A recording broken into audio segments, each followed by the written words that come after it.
Bienvenidos a Desde Otra Mirada, el podcast de análisis político con un estilo directo y original, bajo la conducción de Daniela Mercado y Diego Quispe, todos los viernes a través de la República.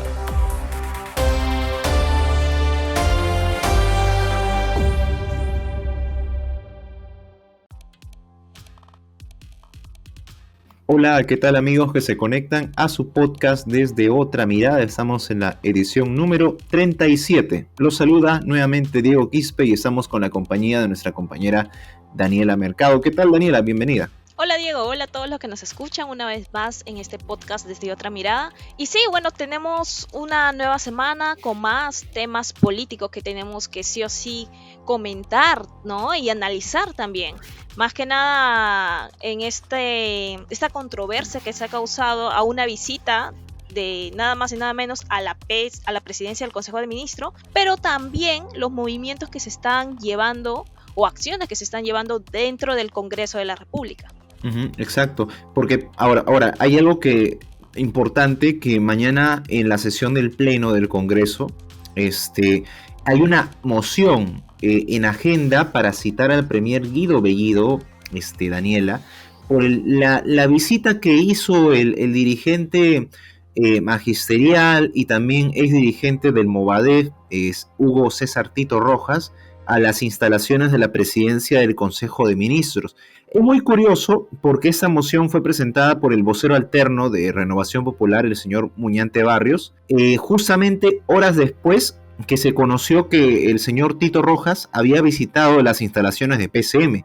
Lo que no queda claro, ¿no?, es primero cuánto tiempo Tito Rojas se reunió con el Premier Guido Bellido, o si hubo reunión realmente. Claro, a ver, recopilando la información brevemente, porque de hecho que esto ya se ha comentado en distintos medios, César Hugo Tito Rojas asistió o entró a la presidencia del Consejo de Ministros, eso está claro. Según el portal Transparencia, se precisa que él estuvo un poco más de una hora en la entidad, ¿no? Que entró al despacho del primer ministro Guido Bellido. ¿Para qué? Para una reunión de trabajo. Él se puso como representante del SUTEP. Esto es lo que ha causado fuertes críticas a este personaje. ¿Por qué? Porque él es conocido como uno de los que firmó el acta de la fundación del Movadef. Movadef es una organización considerada como el brazo legal de Sendero Luminoso. Esto, ¿por qué es conocido así? Porque la policía lo consideró así. Tiene informes en el que precisa que él ha firmado los planillones para la fundación de este movimiento, ¿no? Ahora, también Tito Rojas figura como fundador del CONARE SUTEP, que también es conocido un gremio de docentes que ha sido vinculado al Movadef. Y ahora es integrante de la Federación Nacional de Trabajadores en la Educación del Perú, que es el FENATE, que es el sindicato que ha fundado el hoy presidente Pedro Castillo. Ahora, exacto. Él llegó con una delegación de Puno, ¿no?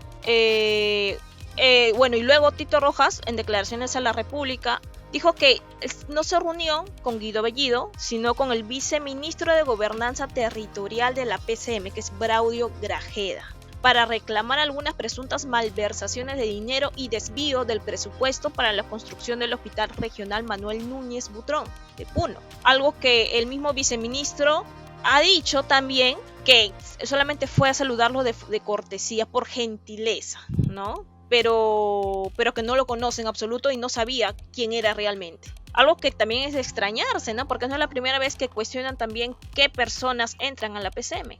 Exacto, y sobre todo por los vínculos que hay de este señor con grupos que son radicales, ¿no? La relación entre el presidente Pedro Castillo con el señor César Hugo Tito Rojas data del año 2017, cuando Castillo dirigió la huelga magisterial. Castillo en su momento, en el 2017, estuvo vinculado al CONARE. Y ya que mencionas, hay un punto importante, Daniela, sobre que Tito Rojas se hizo pasar por un representante del SUTEP, ¿no? Pero el SUTEP se ha pronunciado de que este señor no representa a ningún gremio oficial del magisterio.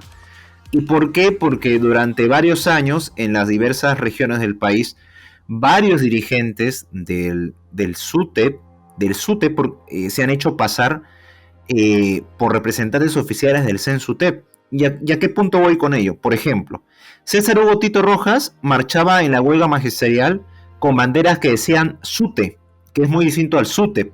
El SUTE es una especie de gremio más radical que está ligado al CONAR en regiones.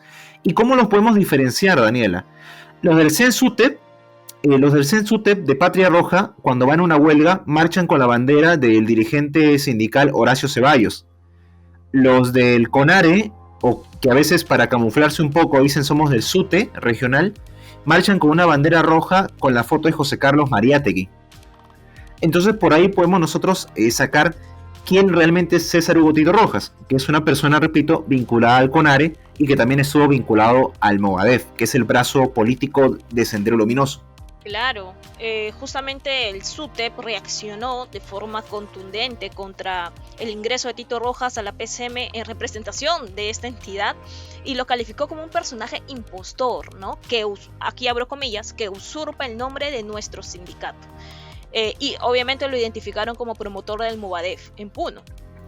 Y también señalaron que su secretario general es otra persona, pero aquí también va la crítica, ¿no?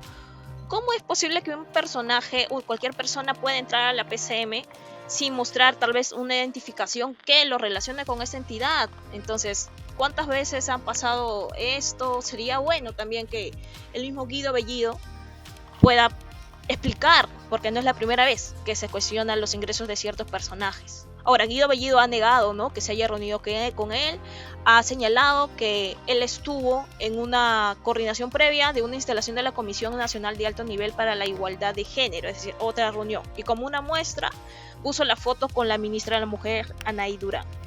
Y la PCM también sacó un comunicado señalando esto.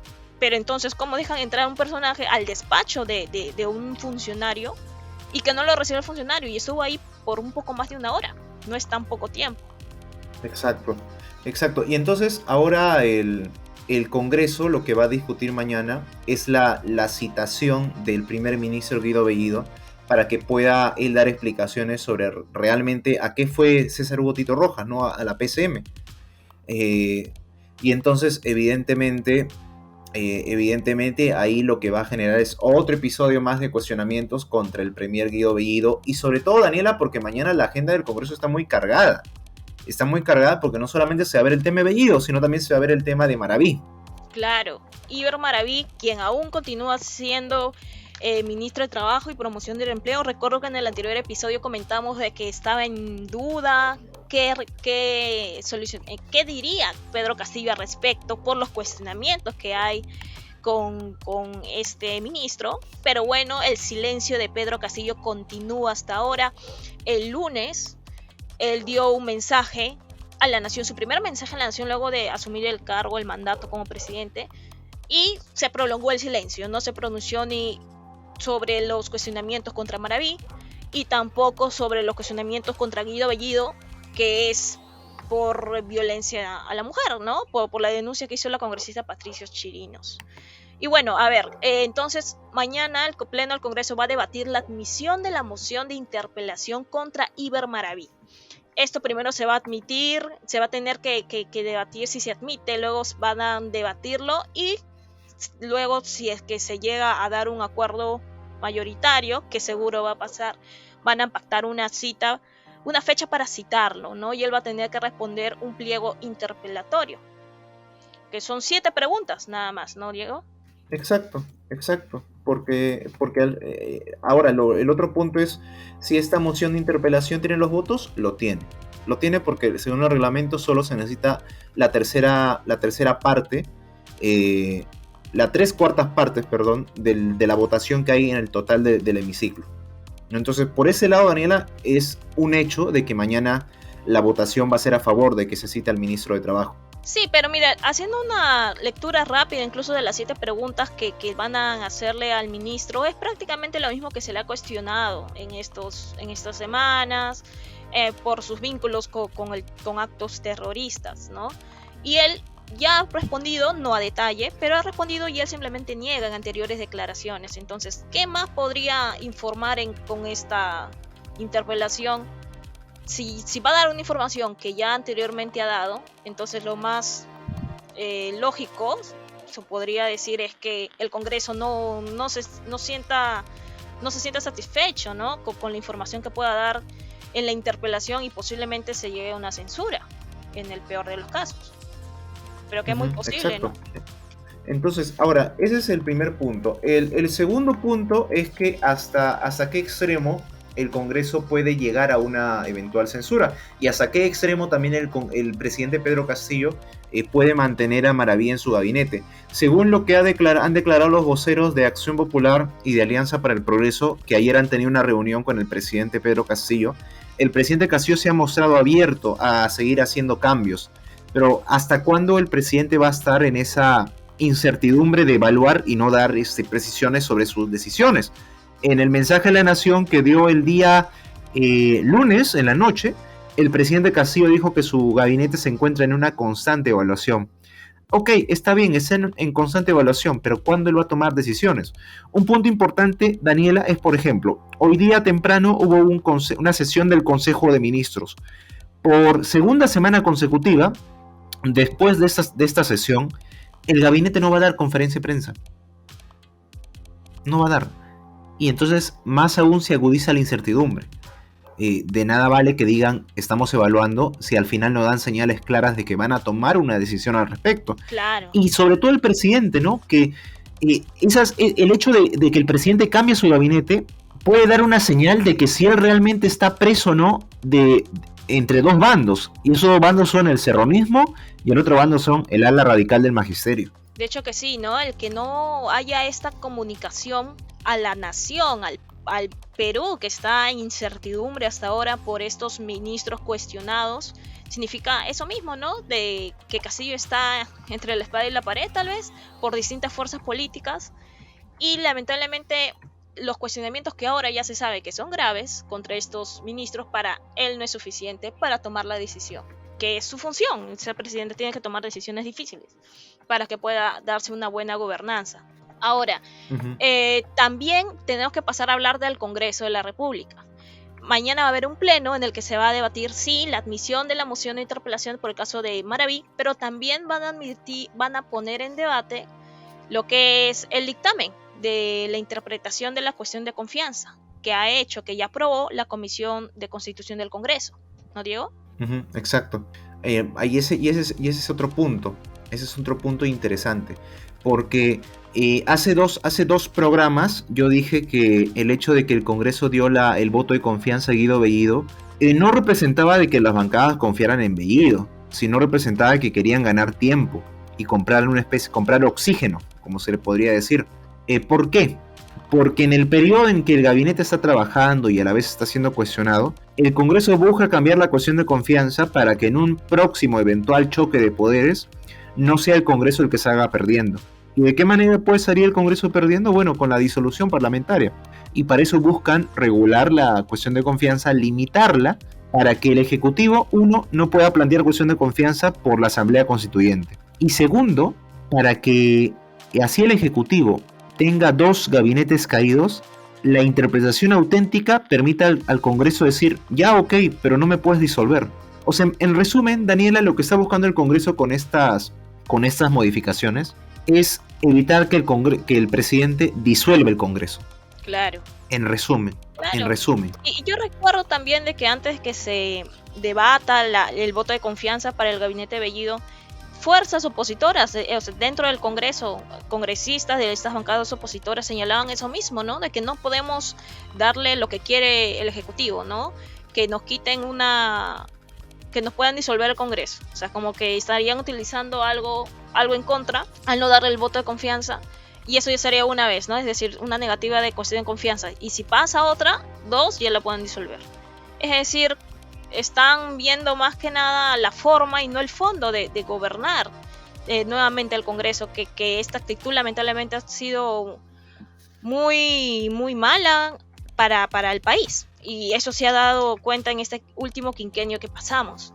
Ahora bien, para explicar un poco qué es lo que se está armando en el Congreso, el último martes, ayer, la Comisión de Constitución aprobó el dictamen que busca modificar, ¿no? De forma acelerada, tenemos que decirlo también, los límites de la cuestión de confianza. Pero ¿cómo? Con una norma de rango inferior, que es, como mencionaste, una ley de interpretación auténtica. Expertos ya han señalado que esto va a ser inconstitucional, incluso el mismo ministro de Justicia, Aníbal Torres. ¿Por qué? Porque simplemente una norma de rango inferior no puede modificar una superior como es la Constitución Política del Perú.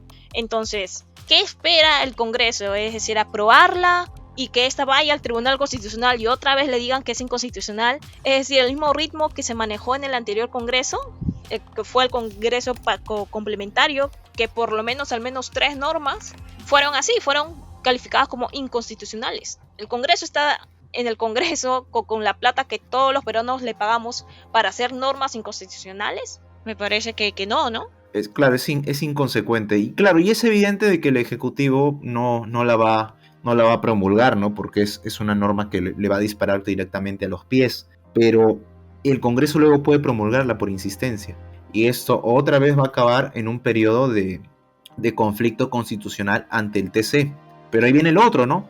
El Congreso también busca elegir un nuevo TC. Y lo busca elegir a través de la modalidad de invitación. Y eso lo ha dicho claramente la presidenta del Congreso, que ella prefiere la modalidad de invitación. Entonces, ¿qué otras bancadas van a preferir esa modalidad, no? Y por eso ahí todo el rompecabezas se arma. Yo hago leyes inconstitucionales, ok. Y si esto va a terminar en el TC, ok, elijo al TC para que todo esté prácticamente cuadrado. Bueno, Daniela, ya para terminar, una norma que no debe pasar desapercibida, o un proyecto legal que no debe pasar desapercibido, es el de Fuerza Popular, Renovación Popular y Podemos Perú, que buscan posponer las elecciones primarias y obligatorias para el 2026. Para que los oyentes puedan entender así de manera resumida, las elecciones primarias son cuando los militantes y los ciudadanos van a la elección interna de un partido político a elegir quiénes van a ser los candidatos al Congreso, alcaldes, presidentes, etc. Esto se iba a hacer el 2022, pero el fujimorismo y sus aliados buscan posponerlo con el pretexto de que por pandemia no se puede. Ahora sí podríamos decir que la pandemia es un pretexto, porque todos los cálculos apuntan de que para el próximo año ya más del 70% de la población va a estar vacunada con 2 dosis. Entonces, ¿dónde está la pandemia, no? Es la excusa perfecta. Claro. Y si lo posponen para el 2026, luego van a querer posponerlo para el 2031. Y así. Esto no debe pasar desapercibido, Daniel. Claro, y es tan contradictorio de parte de este Congreso que se ponga supuesto o utilicen argumentos supuestamente para evitar más riesgo de contagios de la pandemia, y mientras tanto hacen sus plenos con todo el aforo completo, sin respetar las medidas de bioseguridad que tanto se ha criticado. Entonces sí es cierto que está bien que se tomen en cuenta eso, pero que sean consecuentes y lo hagan en todo, ¿no? Y obviamente... Exacto. Esto mirando solo el argumento para evitar más riesgo de contagio, pero si analizamos de forma ya más panorámica de lo que significa esta iniciativa legal que están teniendo estas bancadas de oposición, no tendría tal vez solo fines para evitar más riesgo en la salud de los peruanos, sino definitivamente fines políticos, ¿no? Y que los favorecería precisamente a las fuerzas políticas detrás de estas bancadas. Y ratificar que sean las cúpulas partidarias las que sigan eligiendo a los candidatos, porque un dato particular, Daniela, es que el proyecto de Podemos Perú al respecto busca de que se siga eligiendo a los candidatos mediante la asamblea de delegados, ¿no? Que es otro sistema en el que es prácticamente la elección a través de cúpulas, ¿no? Sí, pero bueno, sí, la verdad hemos llegado a la parte final de esta edición. Con nosotros será hasta la próxima semana, aquí en su podcast Desde Otra Mirada. Gracias como siempre, Daniela. Muchas gracias, viejo. Muchas gracias a todos los que nos escucharon. Y bueno, nos seguimos comunicando en el próximo episodio. Muchas gracias. Esto fue Desde Otra Mirada, el podcast de análisis político con un estilo directo y original. Sigue nuestros episodios a través de Spotify, iVoox, Google Podcast y las redes sociales de la República.